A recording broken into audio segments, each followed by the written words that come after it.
Welcome back to the channel. Now you can prepare public administration with me for your UPSC optional exam, net exam और any other exam.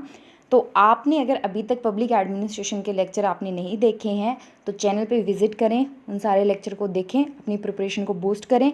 अगर कोई doubt है तो comment section में बताएं। अगर आप हमें कॉन्टेक्ट करना चाहते हैं तो डिस्क्रिप्शन बॉक्स को देखें, वीडियो को लाइक करें और चैनल को सब्सक्राइब करें। शुरू करते हैं। आज का लेक्चर बहुत ही इंपॉर्टेंट होने वाला है। 73rd अमेंडमेंट एक्ट, ये बेस्ड रहेगा रूरल एडमिनिस्ट्रेशन पे या रूरल डेवलपमेंट पे। तो अभी तक हमने देखा कि रूरल एडमिनिस्ट्रेशन इंडिया में किस तरीके की है, क्या क्या मेजर स्कीम्स चलाई गई हैं। इसके अलावा हमने देखा कि डेमोक्रेटिक डिसेंट्रलाइजेशन क्या होता है, लोकल गवर्नमेंट के साथ इश्यूज़ क्या क्या हैं, किस तरीके से उन इश्यूज़ से डील करने की ज़रूरत है। और आज का जो हमारा टॉपिक होने वाला है ये है 73rd कॉन्स्टिट्यूशनल अमेंडमेंट एक्ट। ये था 1992 का एक्ट और इसने संविधान को बदला। संविधान में क्या चीज़ बदली? एक नया हिस्सा जोड़ा, एक नया पार्ट जोड़ा, पार्ट नंबर 9। इसने कुछ आर्टिकल्स जोड़े, आर्टिकल 243 टू 243O। एक नया शेड्यूल ऐड किया, 11th शेड्यूल। उसके अंदर तकरीबन 29 सब्जेक्ट हैं जो कि पंचायत को दिए गए थे कि इन सब्जेक्ट के ऊपर अब आप कानून, जो इन सब्जेक्ट से आप खुद हैंडल कर सकते हो। तो 73rd amendment 1992 added a new part 9 to the constitution.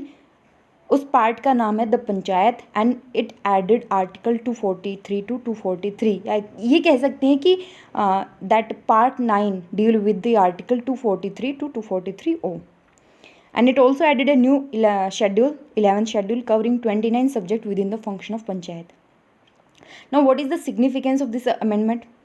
There is an article in our constitution, article number 40, which is the part of directive principles of state policy, and that article states that state shall take step to organize village panchayat and endue them with such power and authority as may be necessary to enable them to function as unit of self government.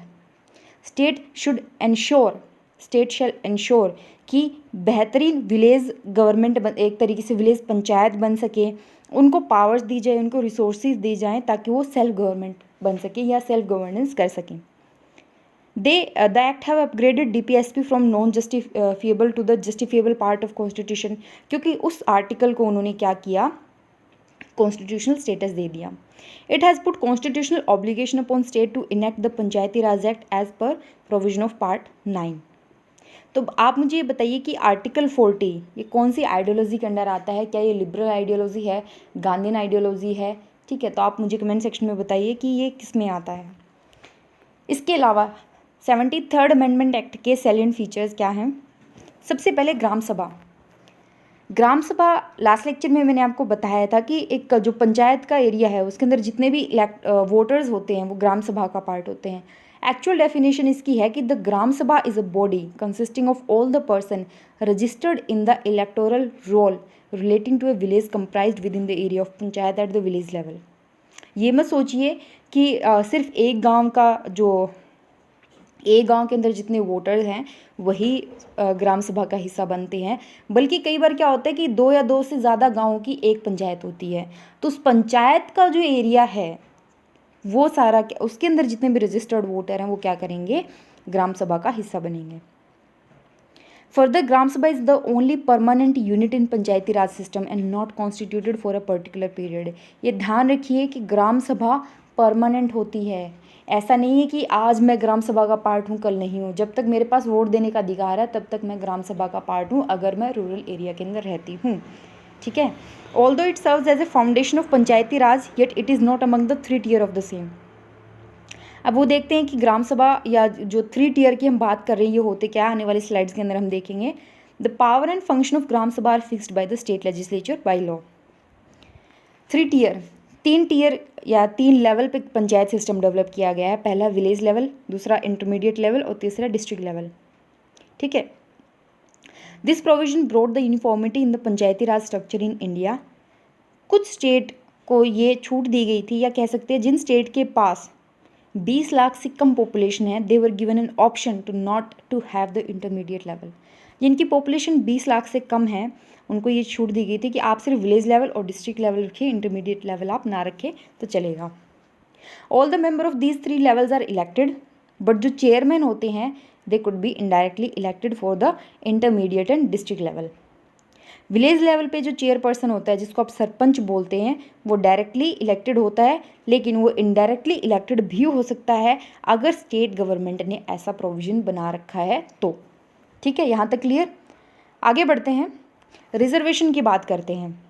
मान लीजिए आप किसी गांव में रहते हैं और आपको पंचायत के इलेक्शंस लड़ने हैं, तो आपको पता होना चाहिए कि आप रिजर्व्ड कैटेगरी में आते हैं या जनरल कैटेगरी में आएंगे। अगर आप SC और ST कास्ट से बिलोंग करते हैं तो आपके लिए सीट रिजर्व्ड है। अगर आप विमेन हैं तो 1/3 सीट आपके लिए रिजर्व्ड है।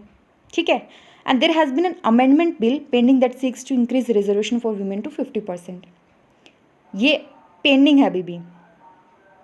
The reserved seat may also be allotted by rotation to different constituencies in the panchayat, and the state by law may also provide for reservation for the office of chairperson that depend on the state government. Duration of panchayat 5 year. ठीक है, and the election must take place before the expiry of the term.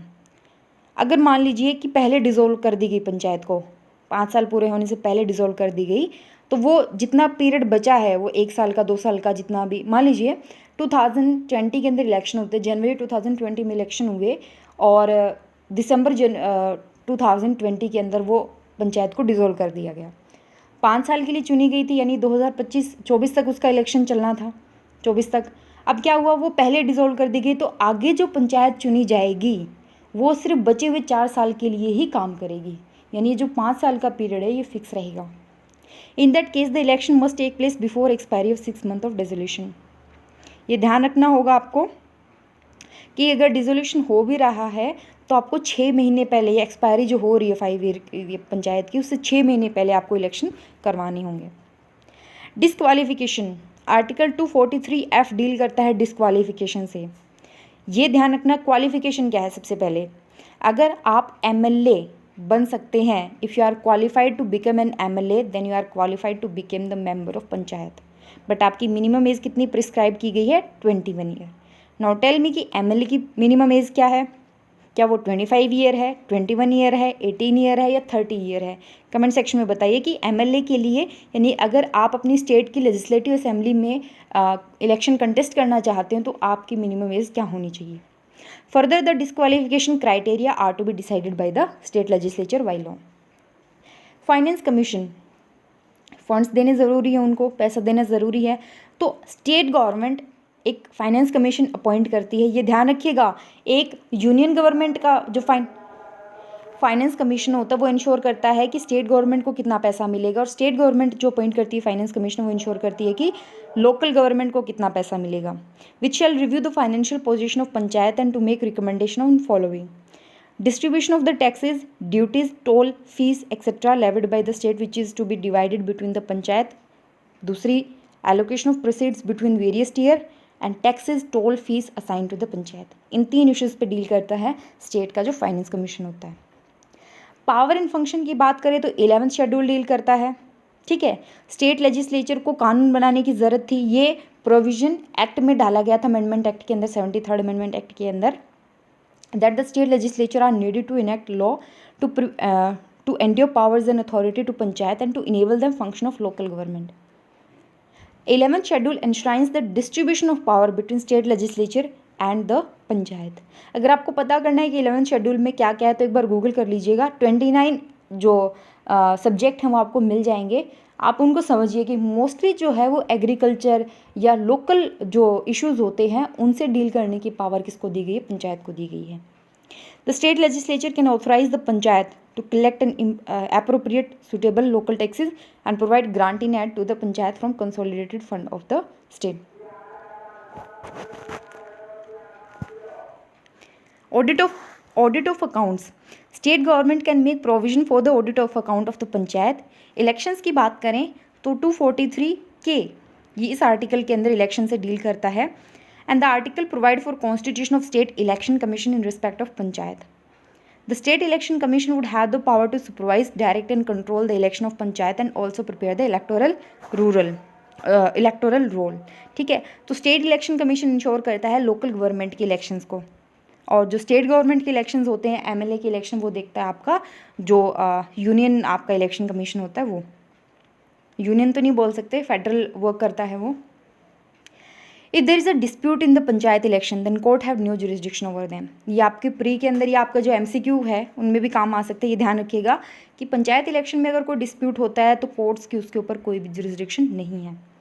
That means the panchayat election can be questioned only in the form of an election petition presented to an authority which the state legislature by law can prescribe। किस authority, अब dispute court नहीं देखेगा तो कोई तो देखेगा, कौन सी authority, वो अथॉरिटी कौन होगी, स्टेट लेजिस्लेचर डिसाइड करेगी, ठीक है।